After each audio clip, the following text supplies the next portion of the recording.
Le sceau de l'ange. Ses yeux, c'était la brume qui les avait submergés. Celle du temps qui passe, du temps qui sème, un voile léger, un voile de poème. Si discret qu'il fallait s'armer de présence pour le voir. Regarder ses yeux était comme observer la mer.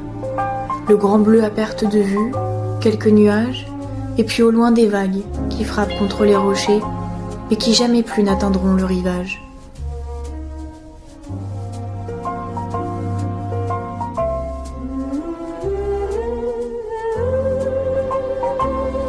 Le calme et le paisible étaient venus habiter ses pupilles, et même si la mélancolie s'y laissait parfois choir, plus rien désormais ne pouvait perturber le petit voilier de sa trajectoire.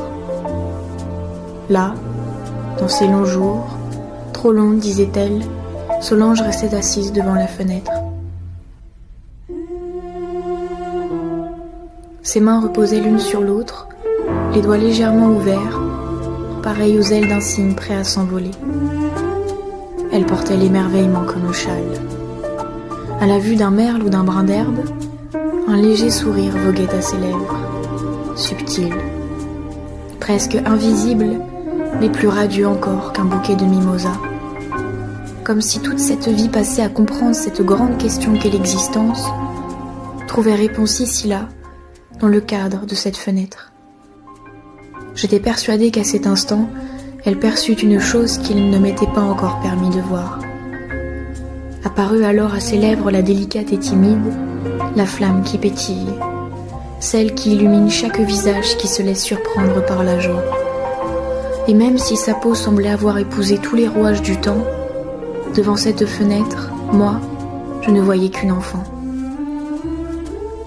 Par va-et-vient, les rayons du soleil inondaient les murs de la pièce, puis s'en allaient comme intimidés par sa présence.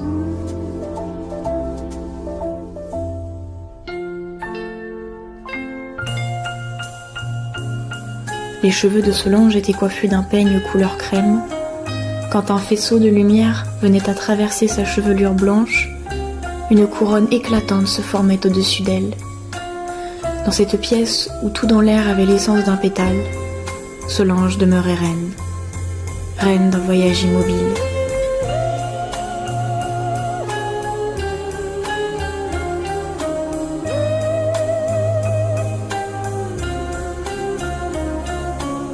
Ses rides étaient des partitions, des notes qui toutes murmuraient une chanson. Les plus musicales étaient pour moi celles qui jalonnaient ses yeux, pareilles à des passerelles menant à ses rêves d'antan, ses rires, ses amours et ses peines. Perdu aujourd'hui dans les eaux calmes de sa mémoire, perdu peut-être, mais toujours là, chantant dessous ses yeux.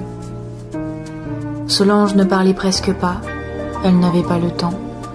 On pouvait entendre parfois ses soupirs, mais ils se confondaient avec les courants d'air que laissait s'échapper la fenêtre. Sa respiration soulevait délicatement le tissu de son chemisier, et dans le creux de son cou accordéon, se laissait bercer un pendentif.